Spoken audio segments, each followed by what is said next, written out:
Assalamualaikum warahmatullahi wabarakatuh, Pak Abdillah. Ya, waalaikumsalam warahmatullahi wabarakatuh. Alhamdulillah para sobat pengabdi, saya sedang berada di Pasar Beringharjo, tempatnya di Blok C, Blok C Los 3 dengan Pak Abdillah yang pengrajin, istilahnya pengrajin keris langsung dari pemiliknya. Nah, yang mau kita tanyakan Pak Abdillah, kalau ada yang butuh tentang keris, kira-kira ada berapa jenis, Pak? Oh ya, di sini biasanya peminatnya ada beberapa jenis, tapi yang jelas biasanya ada 3 jenis. Yang pertama yaitu untuk hiasan ataupun untuk misalnya cuma untuk perhiasan manten, untuk souvenir, ya itu yang biasanya di bawah 500.000, ada yang 100.000, ada yang 250. Jadi range-nya antara 100 sampai 500. Iya. Terus untuk kelas menengah ini ada istilahnya kelas untuk supranatural biasanya. Kebutuhannya untuk para supranatural. Karena di sini besinya juga besi aji. Besi itu di dalam Al-Quran pun juga dijelaskan bahwa mempunyai kekuatan. Makanya itu di supranatural orang-orang dulu, orang-orang kerajaan dulu, ini besi ini istilahnya dimuliakan, ataupun di istilahnya kalau kita zaman sekarang ini sebetulnya sudah zaman dulu sudah sangat modern sekali besi seperti ini, karena besi seperti ini mempunyai ruang dan istilahnya kalau untuk supranatural dia bisa masuk juga. Nah, seperti ini contohnya. Ini besi-besi tua, besi lama, buatan misalnya Majapahit. Seperti ini. Kita juga punya buatan kerajaan-kerajaan. Kalau zaman dulu memang dibutuhkan, karena zaman dulu itu untuk istilahnya untuk piandel, untuk kekuatan perang. Makanya kalau zaman dulu kuat-kuatan membuat tosan aji ini memang sangat dianjurkan kalau zaman dulu. Kalau zaman sekarang ini perbedaannya, ini misalnya zaman dulu, ini zaman sekarang tapi yang halus. Tapi kedua-duanya bisa dimasuki oleh supranatural juga, karena ini besi ini tetap mempunyai kekuatan tersendiri kalau orang itu bisa mensinkronkan gelombangnya. Jadi syaratnya juga tetap di besinya ya? Iya, jenis besinya juga itu kemampuan manusianya. Karena seperti yang goib itu tidak sembarang orang bisa, karena harus melalui proses yang sangat panjang dan bisa menyelaraskan dengan gelombang besi yang ada. Jadi besi baru pun juga bisa dimasukin seperti itu. Makanya para pecinta, ya ini yang ketiga. Ini pecinta tosan aji ini lebih canggih lagi, dia bisa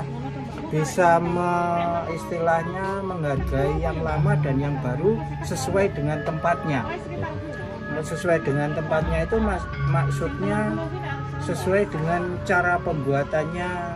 Tosan aji ini ada yang sulit, tingkat kesulitannya memang benar-benar sulit. Baru pun juga ada yang sulit. Kalau yang lama jelas itu sulit karena dia membuatnya dengan jalan bertapa dulu, supranaturalnya dikuatin dulu kalau zaman dulu, supaya doa-doa yang dimasukkan ke dalam tosan aji ini benar-benar manjing. Istilahnya manjing itu tidak akan luntur oleh usia. Nah, oleh sebab itu apabila ini dijamasi bersih, dibuatkan rongko yang sudah tidak ada warangkanya, itu nanti bisa kembali lagi seperti zaman-zaman dulu, kalau memang dia bisa menyelaraskan gelombang. Ini punya gelombang seperti itu. juga seperti HP juga kan. Iya. Dia punya gelombang itu kalau zaman dulu sudah antik sekali itu. Dia nggak punya apa-apa tapi bisa bicara, bisa. Nah, seperti ini pun. Berarti keris juga dulu juga Seperti itu. Ini pun juga kecanggihannya seperti kecanggihan sekarang, tapi ini zaman lampau. Nah, seperti itu. Berarti ada ritualnya kalau mau masukin kayak gitu-gitu tuh. Ya. Istilahnya mau ada ritualnya. Kalau Paling sederhana tuh ritualnya seperti apa? ya misalnya dikasih doa-doa sebelum membuat empu itu, istilahnya menyucikan diri dulu. Dan untuk apa ini nanti dia membuat itu ada tujuannya kalau yang dulu. Setelah kita empu Jeno ini nggak ada, empu Jogja, empu Jeno ini nggak ada. Ini ada empu Keraton juga, empu Suntoro. Tapi supranaturalnya sudah misalnya ada sedikit berkurang karena empu Jeno itu masih supranaturalnya masih kental dulu. Dulu masih. Kalau yang sekarang gitu ya. Ya bagus lah. Mungkin ada lebih modern sedikit. Ya monggo itu persepsi masing-masing. Kalau misalnya yang kayak souvenir itu tetap bisa diperlakukan sama nggak? Misalnya ada orang yang tanpa sengaja akhirnya bisa menggunakan. Bisa. Karena souvenir itu juga besi. Unsurnya juga logam. Padahal besi itu mempunyai kekuatan. Makanya ini besi itu dicampur-campur. Ini kekuatannya macam-macam, gelombangnya masing-masing. Jadi kalau sudah menyatu dia dengan doa, itu akan menjadi kekuatan tersendiri walaupun itu keris baru. Ini keris baru, ini keris lama. Ini juga saya bedakan. Kalau para pembeli itu saya suruh milih. Ini yang lama, ini yang baru. Hingga nanti biasanya lebih murah yang baru daripada yang lama. Khasiatnya nggak benten gitu. Ya, kalau kita biasa menjual yang baru ini sekitar harga 150, ada yang 250, ada yang ini pun juga ada namanya. Ada kalau lot 13 namanya Sengkelat. Ada yang lot 11 namanya Sabu Inten. Itu memang sudah ada namanya tapi ini baru. Yang lama kita sendirikan. Di sini nanti dia milih sendiri. Kalau setelah di situ kan suka ada istilahnya apa? Ritual gitu. Ya. Kayak nanti malam kan, nanti sore berarti kan surong ini. Ya. Yang biasanya yang sederhana ritualnya nopo gitu. Ya biasanya jamasi atau yang paling sederhana minyak. Dikasih minyak keris atau minyak pusaka itu tujuannya sebetulnya double. Yang pertama minyak itu membuat awet besi secara akal, secara dia tidak karat. Kita minyak ada macam-macam, ada cendono, ada melati, itu tergantung nanti permintaan para misalnya para pengguna karena dulu sudah mungkin ini diminyaki cendono, ini diminyaki melati keraton ya, kita sudah siapkan. Dan nanti ada jenis-jenis berapa ada minyak? Jenisnya jenis minyak karena setiap keris juga beda-beda perlakuannya. Tapi kalau keris baru aja enggak masalah. Mau dibikin apa nanti melati keraton, saya senang melati keraton, monggo. Jadi disinkronkan dengan dirinya sendiri, ini akan mengikuti. Nah, tuh. Jadi kalau jangan kita dipaksa ini, tapi kita bisa nyetir ini. Seperti kita sepeda motor aja dah, yang paling mudah. Berarti tetap mengendalikan. Nah, jangan sepeda motornya jalan sendiri kita ngikuti lah, itu nanti tahu-tahu kita sampai nah itu yang istilahnya yang gambaran yang gampang aja. Terus yang lainnya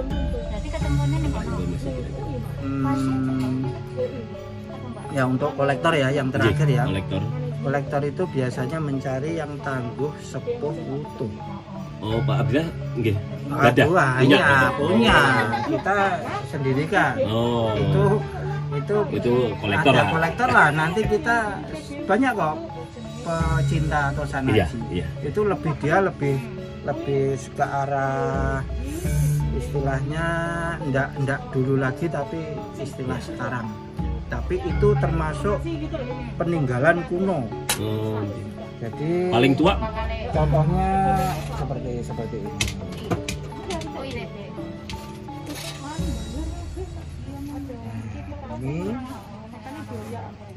Ini namanya Pendowo Lare. Ini namanya Pendowo Lare. Pamornya Bonang Rinenteng. Nah, ini keris lama ini. Rawa-rongkonya gaya Jogja. Nah, kayunya ini kayu Nogosari.